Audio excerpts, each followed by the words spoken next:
right. Well, welcome to Quilting Business Success. I am Andrew, and this is Bobby, and we are here with a couple of quilters who are going to share their stories with us. Wow, Bobby, that's the best intro I have ever done. Episode 21 already rocks. This guy. Okay. Well, we're glad to have you guys here. We have joining us today after that fantastic introduction. Amy, I didn't even, how do you pronounce your last name? Matthais. Matthais. Okay. We've got Amy Matthais and Sandra Austin joining us today. And each of them are going to be sharing a little bit about their own experiences and insight with their quilting businesses. And Andrew, I'm going to let you pick who's going to go first here. I think tonight, let's start with Sandra, and then we'll go about a half of an hour, is how long it takes, and then we'll switch gears to Amy. But as we're going, certainly it's not it's not just you have to sit there and wait until we finish and get to you. We would love to have your input along the way as it might. Yeah, if you got something to say, Amy, while we're talking with Sandra, feel free to jump right in. And when we go to Amy, same with you, Sandra. Feel free to contribute to the conversation there. Mm-hmm. Great. You know what? We should have most of the people joined that are going to be joining, but while we give them a couple more seconds, I just want to point out that you may be listening or watching. People might be listening or watching live, and if you're live, there's a Q&A down at the bottom. You can click on that and type in a question, and And we will see it. if or when we notice it. We We'll will, probably see it. Yes. yeah, we will read your question and see if we can get it answered. It may be obvious who you've addressed the question to, but it has been helpful to us where people will say, I have a question for Sandra, and then type out what you want. And then the other thing is that for those that are listening on a recording, YouTube is a great way to listen to them. You don't have to actually watch. As a matter of fact, I recommend not watching if I'm on the screen. But This guy. He's but full of jokes today. but you can also use any of the podcasting platforms. So if you know how podcasts work and you have the app on your phone or whatever, you can search for Quilting Business Success and it will come up. And anyway, so that's a way that you can go back and catch all those other episodes from the past. So, Sandra, first question for you is, where are you from? Where is home? Rayville, Missouri. Rayville's not a very big place, but it's a place where I made a business. We live here, built the quilt shop right here on the farm. How far are you from West Plains, Missouri? I don't know mile wise, probably a couple, 3 hours away, Okay. up north, east of Kansas City. Ah, so the question that I had was whether it was a kind of a rural area or if Very, it's very rural. Okay. yeah. We're 10 miles to the closest Dollar General. Gotcha. So That these days, that's one of the primary measurements there. How close are you to the Dollar General? So, Sandra, how long have you been doing long arming? uh going on 20 years. So And what made you decide to start doing that? I hand quilted one quilt and decided there was got to be a better way, something that could go faster. I had way more ideas in my head than I had time for hand quilting. So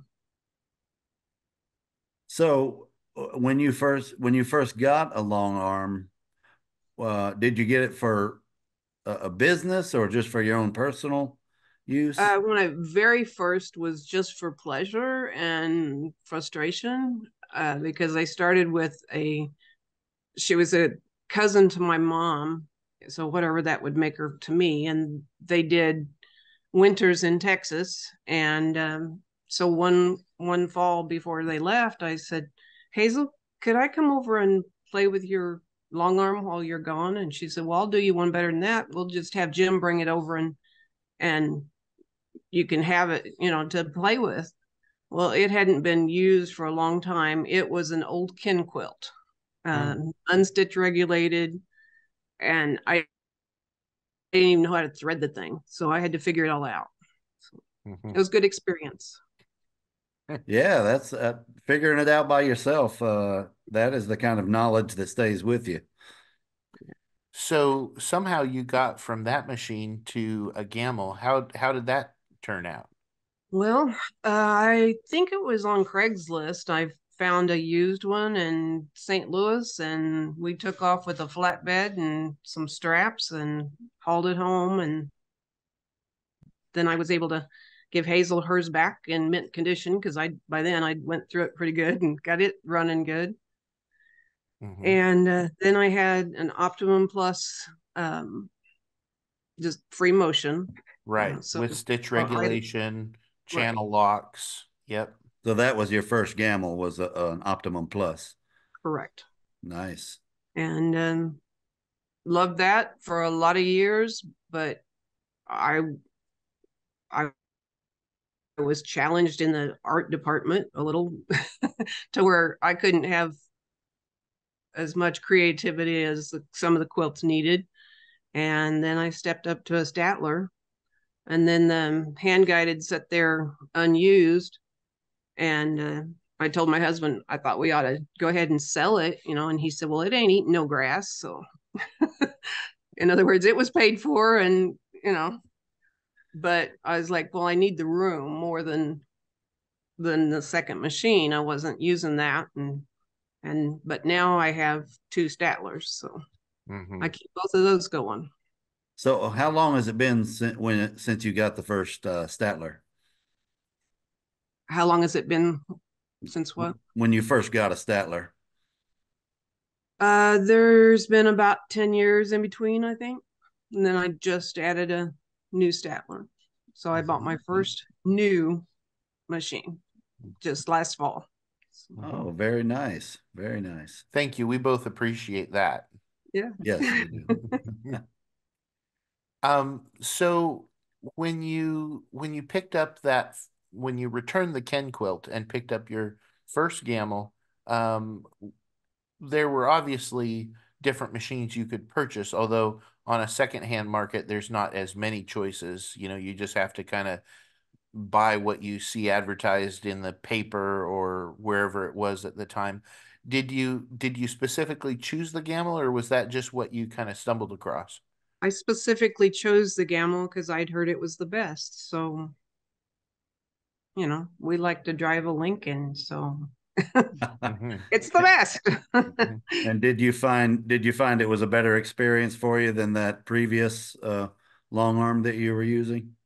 A sight better, yeah.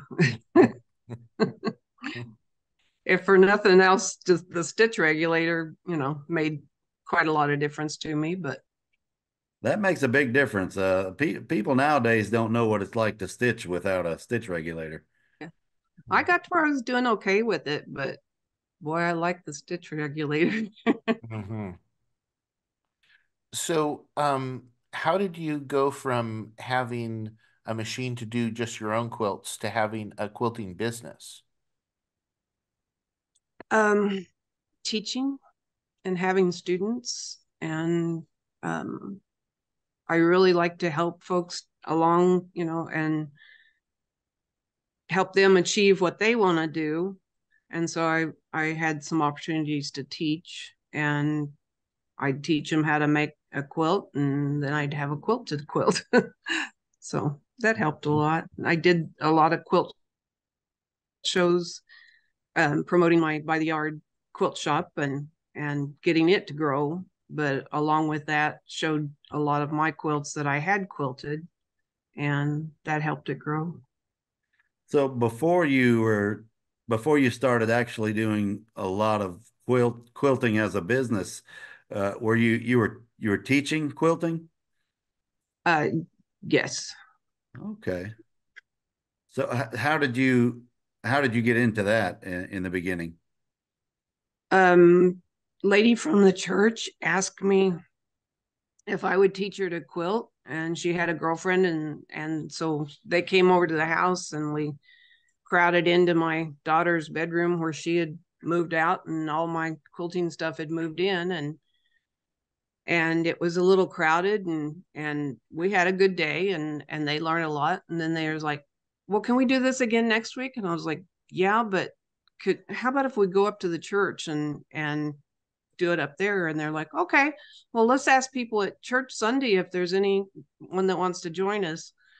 And I had like 25 students then. So we had quilt class at church. So. That's awesome. That's a rather organic way to begin. So that's yeah, that's great. So so when you first started, you started actually doing quilts for other people. Um, did that start out rather quickly, or was it something that slowly grew? Um, Fairly quickly, right off the bat, I jumped in with both feet and thought, okay, here we go. And every time I'd grab them handles, I'd be like, deep breath, go, you know. But it was kind of scary to start on somebody else's work that they had done, and what if I mess it up, you know. But I found that I knew how to take out stitches when I did do something wrong, and You they learn thought how to it do was that just early on, don't you? the customers quite, you know, probably thought that I was a slow quilter. Well, about half of that time I was taking out stitches. So, Yeah, they go in a lot quicker than they come out. a heck of a lot quicker. So at what point did it become a quilting business for you? Because at first it was community, right? You got to know these ladies, they became your friends, you were Mhm. helping them, but at a certain point it did turn into a business. Where how long ago was that, would you say? um 15 years ago or so. Okay. Yeah. And and were you employed outside the home at that point? And so juggling like a job and quilting, or how We trying live to on a figure out your life farm. balance? Well, we live on a farm, and I help on the farm. I ride the tractors and help with the cattle and stuff like that when I'm needed. But now that he's retired, he don't need me as much in that, and that's okay because I'm doing my own thing. But I dearly love quilting, and it isn't work. It's my pleasure. So Well, when you go from farm work to quilting, I can see there's probably quite a difference there. So when you were able to back off on having to do all the work there on the farm, you found that you were able to put more time into your quilting? yes, So if you had to guess how many hours a week you spend doing quilting for other people, now that you have, I think, three Statlers, if I counted correctly. just Or two, two. Two. Okay, two. two Statlers. Keep count here. Yeah, well, that's all right. One upstairs and one downstairs. Keeps, that's my exercise. That's good. That's good. That way you don't have to buy a treadmill. I know. No gym fees or nothing. So, how many hours a week are you quilting? Is it more or less full time or half? Yeah. My day here is about a 6 hour day is all that I put in at the shop. And I'm off too. So I don't know how many that adds up to, but Hmm. like 40 hours a week, I'm here quilting. And if I have deadlines to meet and emergency baby quilts to get done, I may be here on my days off, putting one on and getting it done. You know, it don't take much to get one done. So. Emergency baby quilts. So these days, do you do primarily edge to edge? Do you do any of the hand guided at all? 9/10 of it Custom? is edge to edge, but yes, I do custom, and I I'm not done with the custom until I'm done with the custom, and it takes a long time. So Mhm. So if somebody comes up with a custom quilt, you just pretty much let them know up front that it's It not takes going to some be right time. away. Yeah. And it takes some money. Mhm. So, what are the rates? What's the going rate for your average edge to edge quilt at this point? 2 cents a square inch. Hmm. It's a fairly common amount. So, Mm. Yeah. queen size quilts are like 150, 180, something like that. Something in that range. And people ask me what would a queen size quilt come amount to? And I said, well, if it was 100 by 100, that'd be $200. So is it smaller than 100? Is it over 100? Right. Right. Everybody's idea of a queen size is different. So uh, about how many quilts would you say you do? Like, what would you say for the year, per year? I don't count them every year, but a good Or range maybe is from by the two week to or by the month is a better question. two to feet 250 a year. Mhm. That's Quite a a bit. pretty good amount, yeah. That's a few trips up and down those stairs. Yep. And anyway, yeah. So It's have good you for me. had different like say your lowest quantity year versus the most you've made in a year? Um, have you had like some years that have been like really slow versus the ones where you've done more?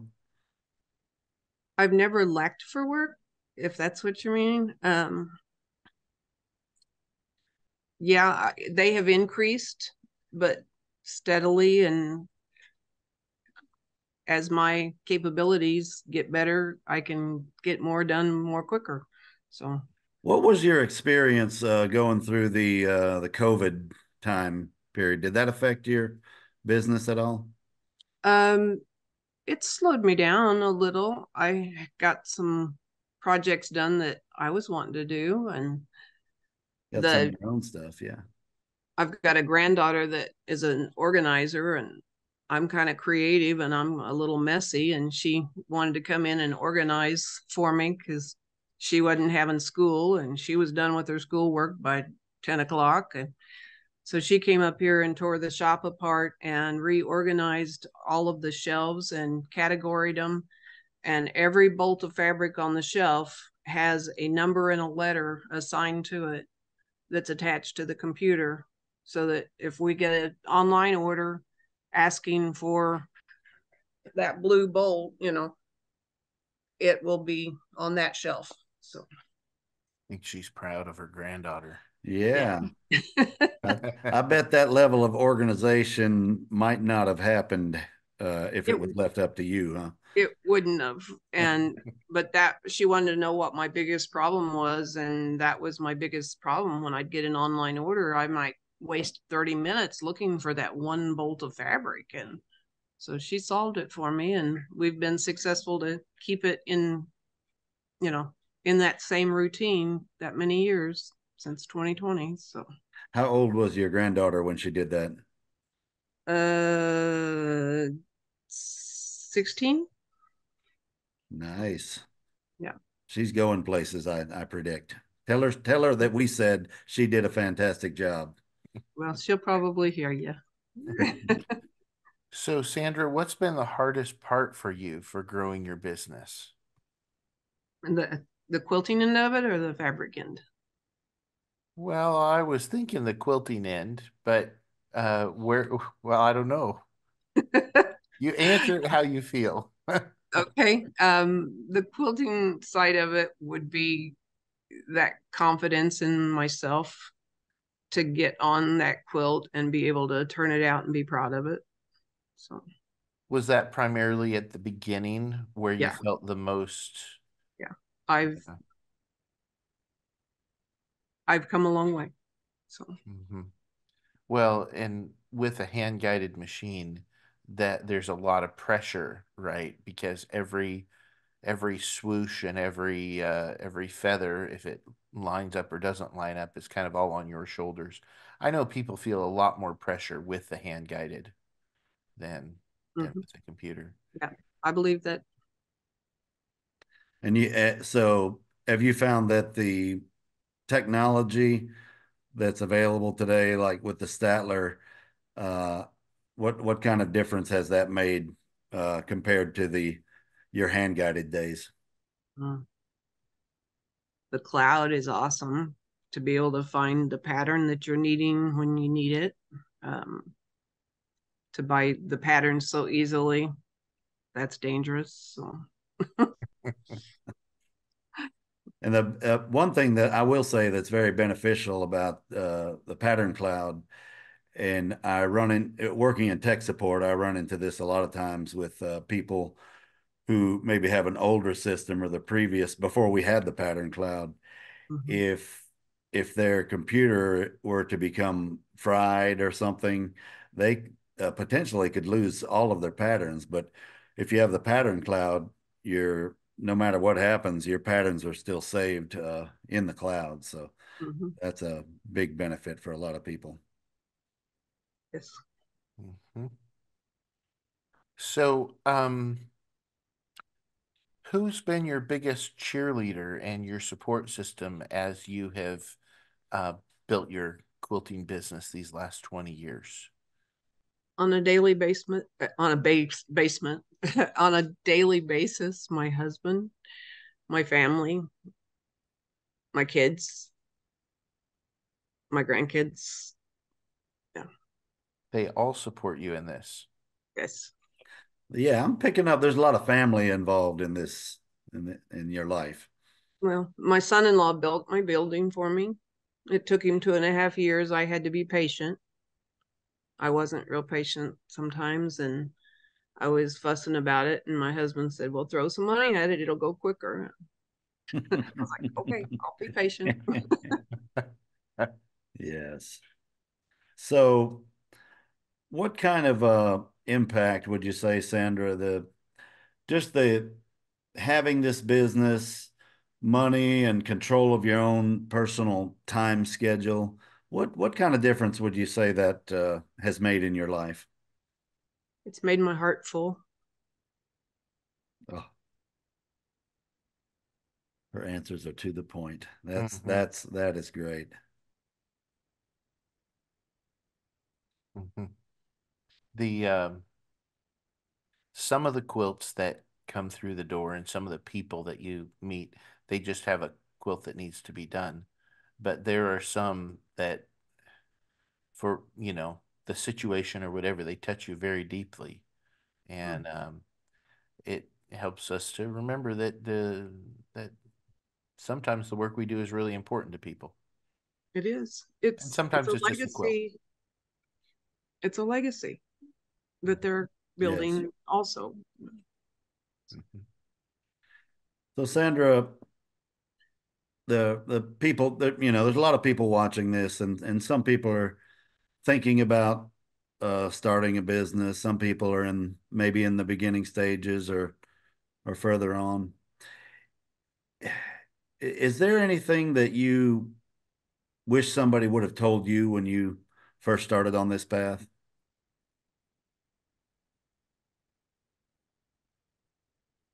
To be funny, it's addictive. I didn't realize how addictive when I started it. So there's no quitting, there's no retiring because I couldn't give this up for nothing. Addictive, but in a good way. Yeah, so And it you could, don't need yeah, like a recovery program or anything from this. well, we could have it. Quilters Anonymous or something. Yep. I actually, when you first had told us about the couple ladies that came over and you were just quilting in a bedroom, and then it moved to the church. At that moment, I was thinking about the addictive nature of quilting, but a lot of it, some of it is the quilting, and some of it is the community. um, of A people. lot of I have achieved more friends than I've had in a lifetime in my business world. So Mm-hmm. Yeah. my customers are my friends now. Mm-hmm. Yeah. It's the real deal. And that's probably more important than the artistic outlet itself, your Yeah, connection with others. there's that too. Yeah, Mm-hmm. it is a great artistic outlet. So Mm-hmm. I didn't know I had it in me until it come out. Mm-hmm. That's why your heart is full. You're fulfilled in more areas than just one. Mm-hmm. So, if uh, if you were talking with somebody today who was the 20 years ago version of you, who was thinking about doing this, do you believe that she could if she wanted to? What encouragement would you give that person? If I can do it, she can do it. If she wants to, Mm-hmm. but with God on your side, you can't lose. So I'm I'm right where God wants me to be. So, Mm-hmm. Mm-hmm. Well, that is fantastic. We can tell by talking to you that there's a fulfillment. It's not just a job, but there's a fulfillment that this life has brought to your life.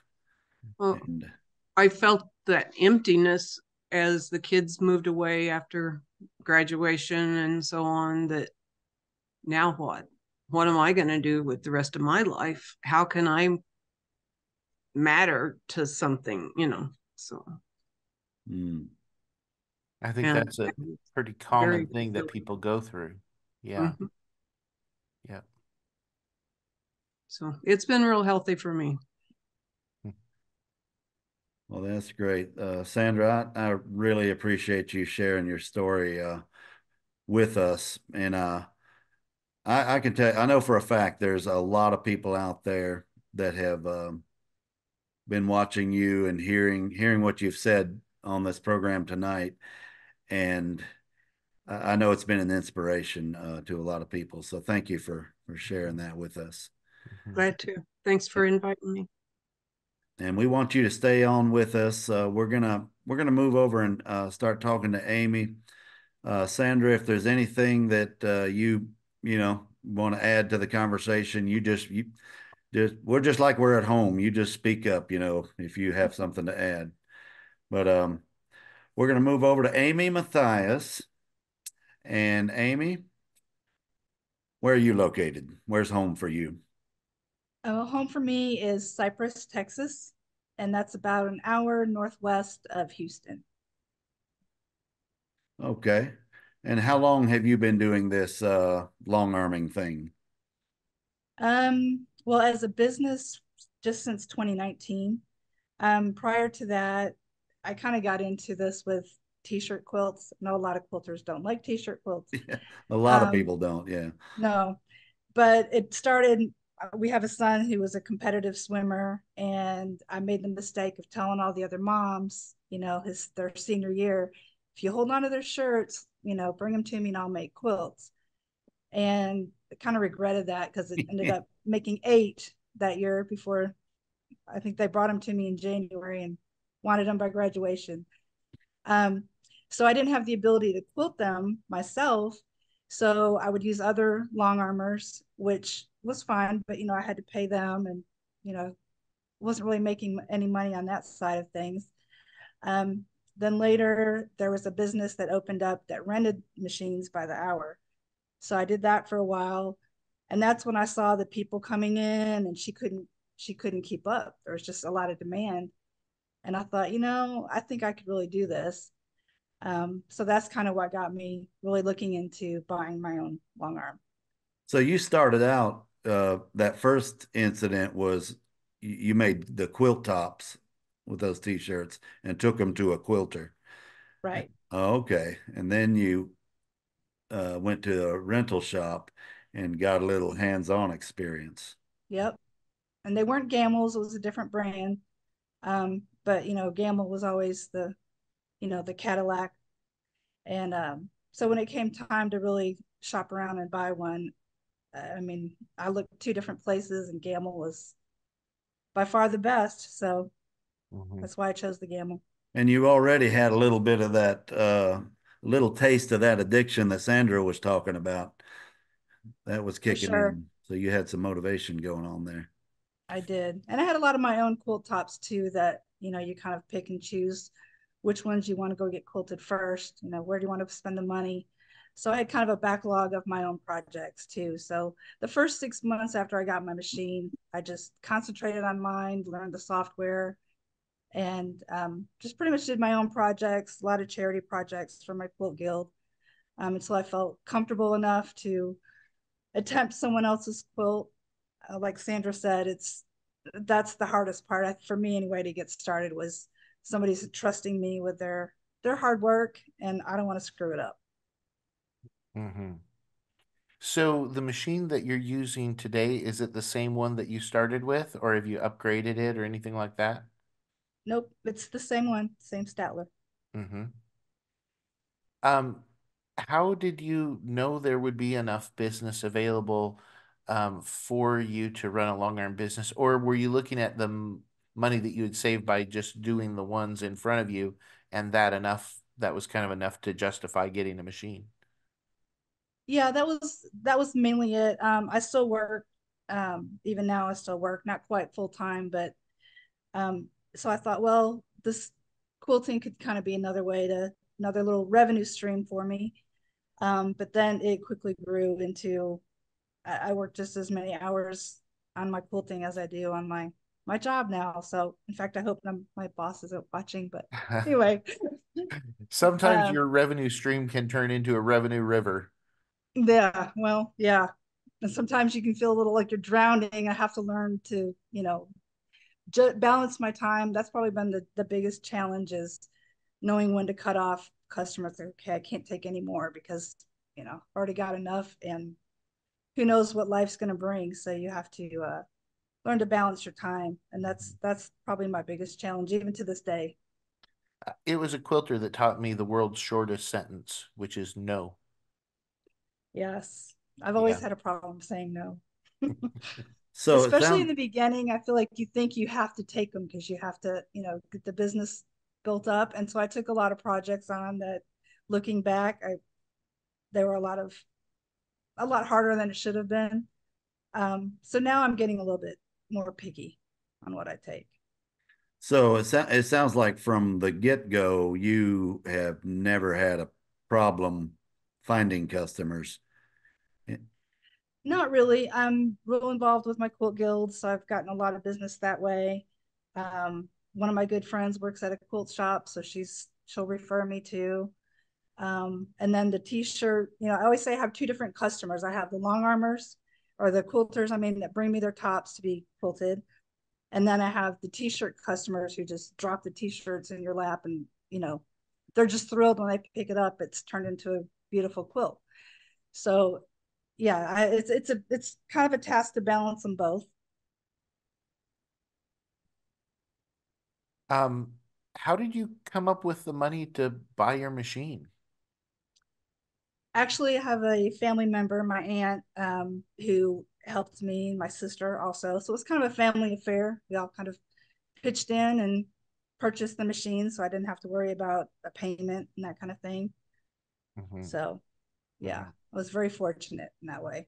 When I got to that question, I realized that I forgot to ask Sandra that question.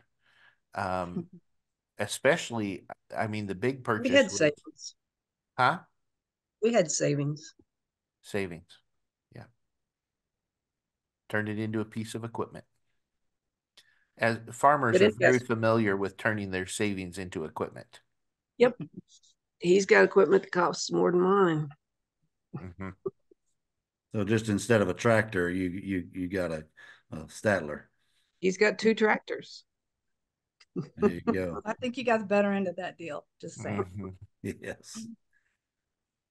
So Amy, uh, how many hours would you say you put into the quilting, uh, like weekly or Um, whatever?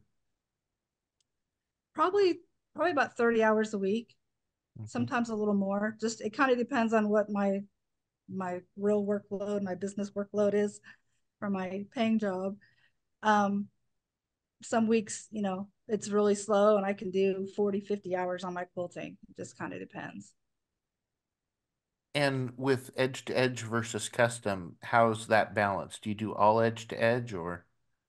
95% is edge to edge. The other 5% I call semi-custom, where I might do, edge to edge in the center and different something different on the borders. Um, I don't really think I could say I've ever done anything that was just custom.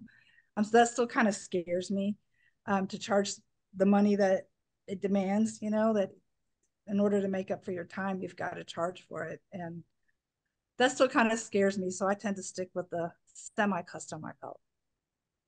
Well, yeah, I mean, you need to be bold about that because it is a lot more time consuming and effort and heart put into something like Yeah. that. So Mm-hmm. I'm saying that not just to you, but to everybody watching. Don't be afraid to charge what needs to be charged. Sandra, you got something to add to that? I limit myself to one custom a month Mhm. and the rest edge to edge. Good rule of thumb. Good rule of thumb. Yep. So, yeah, I would tell people, don't be shy about that because it doesn't matter where they go. It's going to definitely cost significantly more to have something custom done. So, just for what it's worth. I think sometimes people, um, it has to do with the heart that they have in the quilt. Yeah. It's not necessarily that this particular quilt needs to be custom or anything like that, but um, if I want to give a gift, um, and I look at one thing that's $100 and something over here that's $500, um, I might want to just give the $500 gift because that's where my heart's at, and I don't want to give the $100 one. And I think sometimes with quilts it's that way, where the person who's wanting to spend more on it, they want to spend more because this quilt matters a lot. The recipient of the quilt matters a lot. And that's where conversing and, interacting with your customers uh, comes in, where it's very important. You can sense if that's something where their heart is, if it's worth it to them to do that. So, Yes, which you is, have to have that time with your customer to determine really what the quilt's going for. Mhm. yes, definitely. So, Amy, what's your rate currently for your basic edge to edge? And the same as Sandra, I charge 2 cents per square inch. Hmm. Okay. Yep. Um, and then how many quilts would you say you do in a year? In a good Well, year and in a bad year, I guess. I'm a sales analyst, so I have the numbers here. Oh, That's my thing. So, unlike a lot of people, 2020, it was a good year, but being that I work for suppliers that sell to Walmart and Sam's, 2020 was crazy busy for me. My biggest account is a rice company, so I was shipping rice everywhere, not quilting as much. So that year I did, where'd it go? 89 quilts. And then I did 148 in 21 and 139 in 22 and 165 in 23. Mm. So, Wow, you were yeah, busy last year. yeah. And I think Sandra, it just grows again, as word gets out and quilters hear about you. That's why I've never really had to advertise. I think it's just word of mouth. Quilters, if you do a good job, they're going to recommend you. So, I think That's how Sandra needs to get her granddaughter to keep records like that for her. I can't help it. I'm just a numbers nerd. So Um, you mentioned the t-shirt quilts that you've done. Um, would you say that that's like 10% of your work that you do or 50%? I have no idea. uh, yeah, no, it's probably more like 40 to 50%. Wow, that's a lot of t-shirt quilts. That And is a lot. they take more time because you've got to do the stabilizing and the cutting apart and the piecing because you're getting it from somebody who's a non-quilter. The most Right. they can do is just bring you the shirts. They don't know how to do the other things. And you've got a really good niche there because I cannot tell you how many people I have talked to on the phone, either in tears or almost in tears because they're trying to do a t-shirt quilt and just can't do it. So It's yeah, because they don't know what they're doing. They need well, to take a class. I've had to rescue quite a few, honestly. People will start and they have good intentions and just get in more and over their head, so they'll just bring it to me. And I finished a lot, so it's been good though. I have a lot of high schools around here around me, and again, word gets out. All of a sudden, I did one for a teacher, and then a couple weeks later, I get another teacher that wants a quilt, and then the next thing, it's three basketball players. The moms are bringing their t-shirts over. So this time of year is when I get a lot of t-shirt quilts.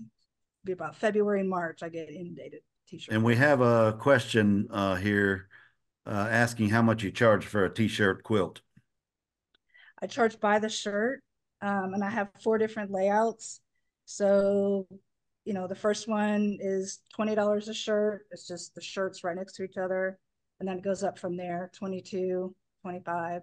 And then I have the puzzle random style, which those I kind of have to quote out individually. It just depends how many shirts and how big it's going to end up being, things like that. So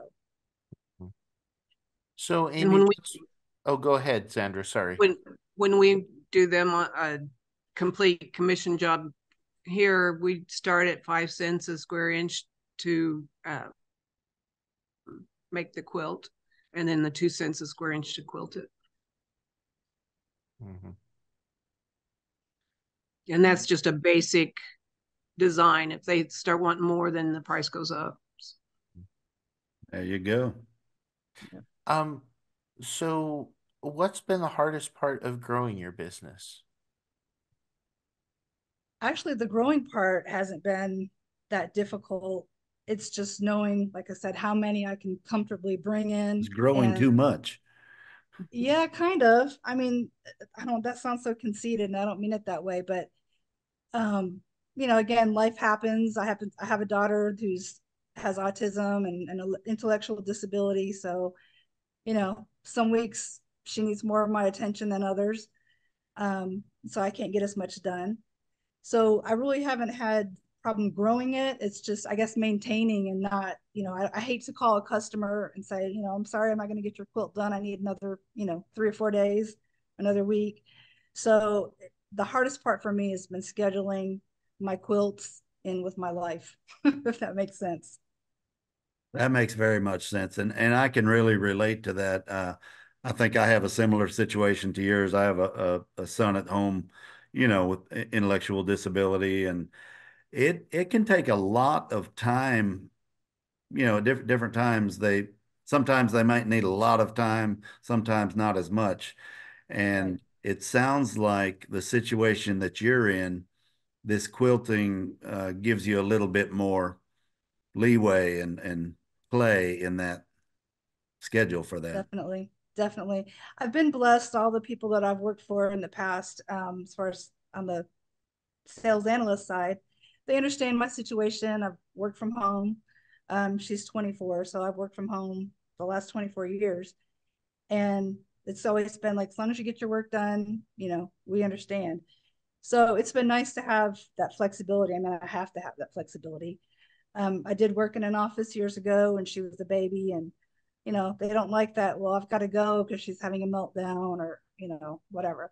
So it's, to me, it's been the perfect mix, if you will. I can work when I can, when I need to. I can leave and go tend to her things. And that is so, awesome. I can yeah. relate. My son is 24 too, so I can, Uh-oh. yeah. Have to do a matchmaking thing here or Yeah. something. We were talking about that yesterday. Well, your son there's a girl interested in his son, but the attention is not reciprocated. So She's really not too interested, and that's fine by me because Yeah. it's just a whole nother, yeah. Yeah.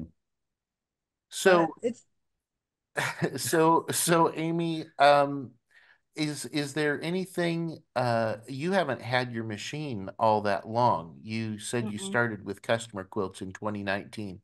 The correct. the the question that I'm up against is the one about technology. Is if there's anything that's made it easier for you now than when you started. Well, I don't know before Creative Studio. I don't know anything about that. So I hear comments or read comments in the Facebook groups and stuff about how much better Creative Studio is. And I'm like, yeah, it's awesome, but that's all I know, Talk to So Sandra. I She guess, can tell you. yeah. So honestly, technical wise, I don't know. I mean, I have no complaints. It's all you've Creative ever Studio is awesome. known. She started in the golden ages. Yes. This Yeah, is the good old days right now. that's right. That's right. Yeah. So, Amy, who would you say in your life and with quilting and everything is your biggest cheerleader? Well, like Sandra, my family, definitely. In the beginning, my husband wasn't real gung ho about, you're taking over the game room and you're bringing in this machine and and people are coming to our house, what? Um, but, he sees that the freedom and flexibility that it does give me, along with the extra money, he didn't complain at all about that. Um, so, yeah, my family, definitely my And biggest you feel cheerleaders. like your husband's kind of come around as time has gone on, huh? Yeah, considering we've been through two layoffs he's oil and gas, so we've been through two layoffs, and Mm. this didn't replace his salary by any means, but it's definitely kept us afloat and you know less hardships, I guess. Mm-hmm. Yeah. We got a question from Marcia. She's asking, and I'll ask it of both of you. We'll start with Amy, but her question was about what your average turnaround time is on an edge-to-edge quilt, how far backed up you are before you get it back. For me, it's about 3 weeks most Mm-hmm. often, 3 to 4 weeks. If I get really busy, it might go into 4 weeks, but I try to stick to less than a month. Mm-hmm. Sandra? I pride myself in staying less than a month out all the time. Mm-hmm. Yeah, a month's worth of quilts sitting there waiting to be done is quite a few quilts. It might be Yeah. hard to sleep at night with too many quilts lined up. And I don't always sleep at night. And I live just across the road. And so one night I started to walk over here and I encountered a skunk. And I'm like, okay, well, I'm not going to do that again. I didn't get sprayed or nothing, but from then on, I just got in the car and drove over. But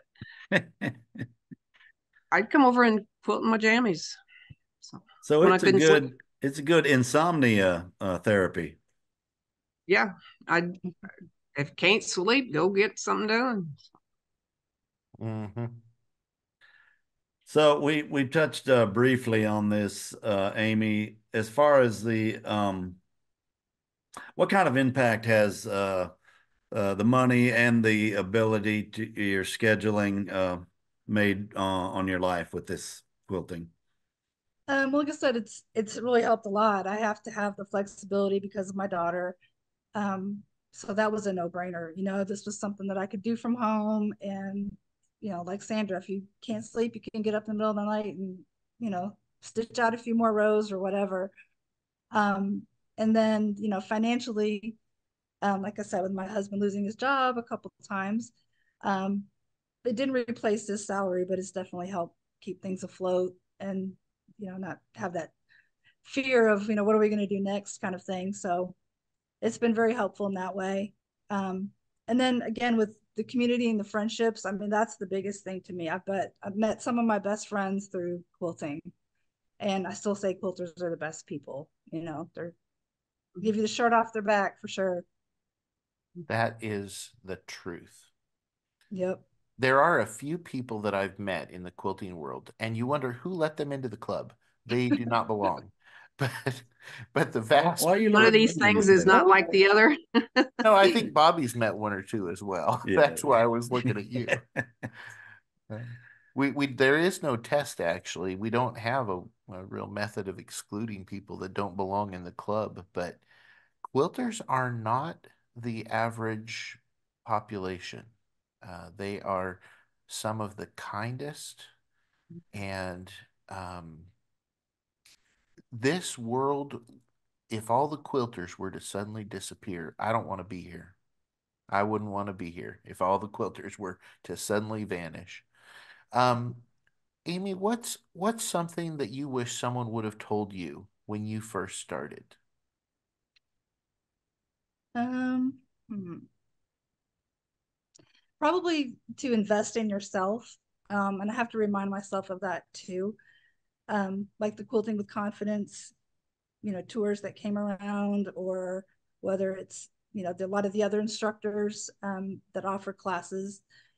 I think that's very helpful. I think I con consider it continuing education, just like you would if you were a CPA or a teacher or something. You've got to have so many hours of that kind of thing. I think that's really good for quilters too, because you're always going to learn. You're going to learn from someone else. You know, somebody does something different, but you can learn from that. Um, Learn ways to, you know, speed up your process or how to handle the business end of it. So I think if I had to start over, I would probably like dedicate, even if it was just 1 or 2 days a month, to just learning, just the education side of it. Mm-hmm. The training is so good that's out there. Yeah. Yeah, and I was about to mention, since you brought that up, I run into that all the time when I talk to quilters all day, every day that I'm here.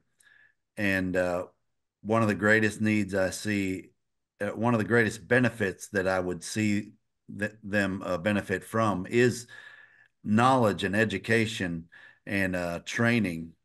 I know on the gamble.com website, there's um, uh, what is the title of the Quilting with Confidence?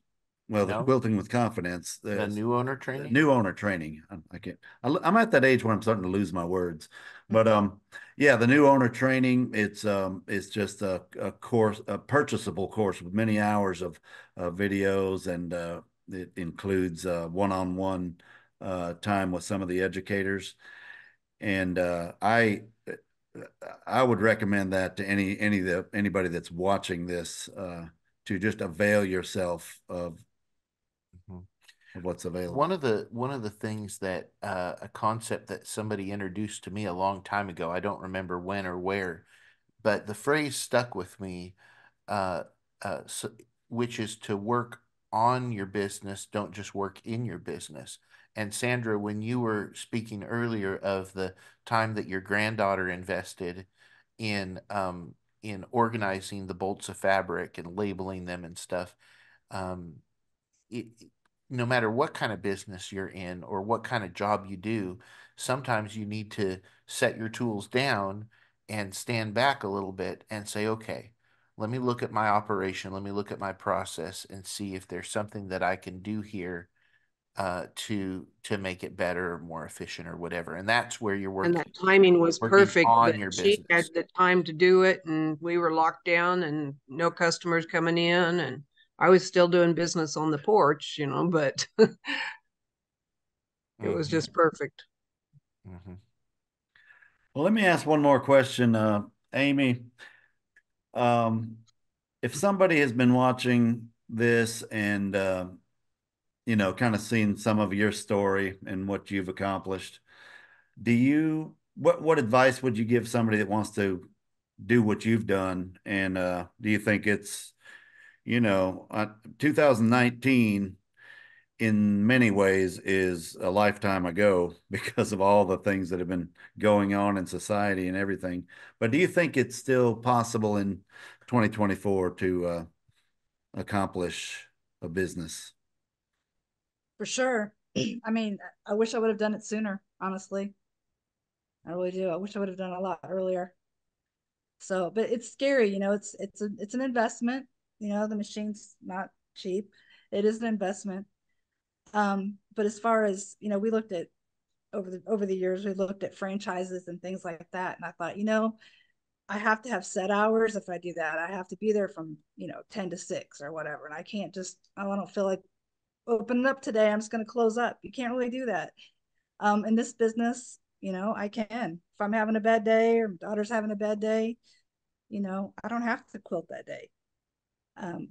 So yeah, I wish I would have done it sooner. I think it would have provided us a whole lot more flexibility and freedom a whole lot sooner. Mm-hmm.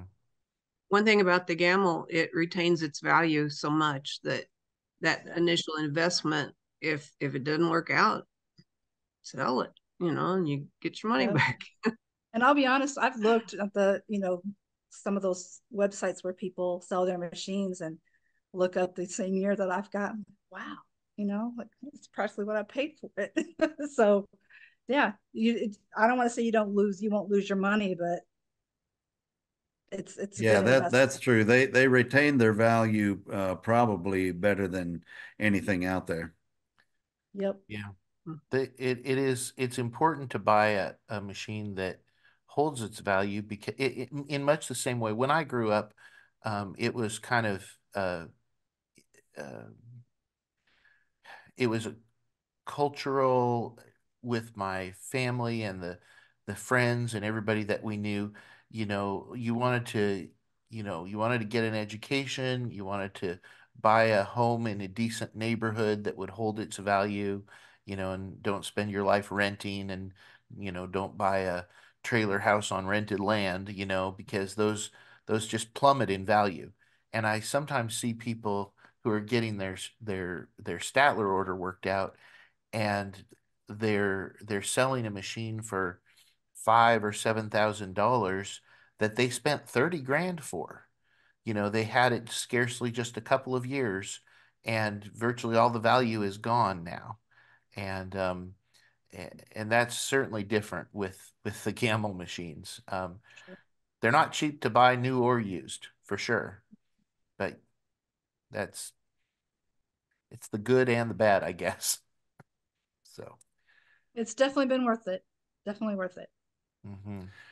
Well, we certainly want to thank you, ladies, for being with us. It's been great and inspiring as always.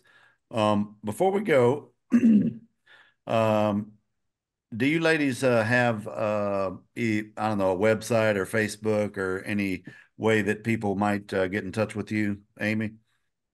I do. My business name is Brookside Farm Quilts, and I have a website and Facebook page and Instagram, all that stuff. No TikTok, but Brookside. everything else. Say that one more time. Brookside Farm Quilts. Okay. That was the Excellent. name of my grandparents' farm, so that's where that came from. Okay. That's awesome. Sandra, what about you? My quilt shop name is By the Yard. It's named that because I'm at home by my yard. So and bytheyardonline.com is my website. And I'm on Facebook and Instagram. Mm-hmm. Excellent. Well, thank you both so much for being with us and for sharing your stories. We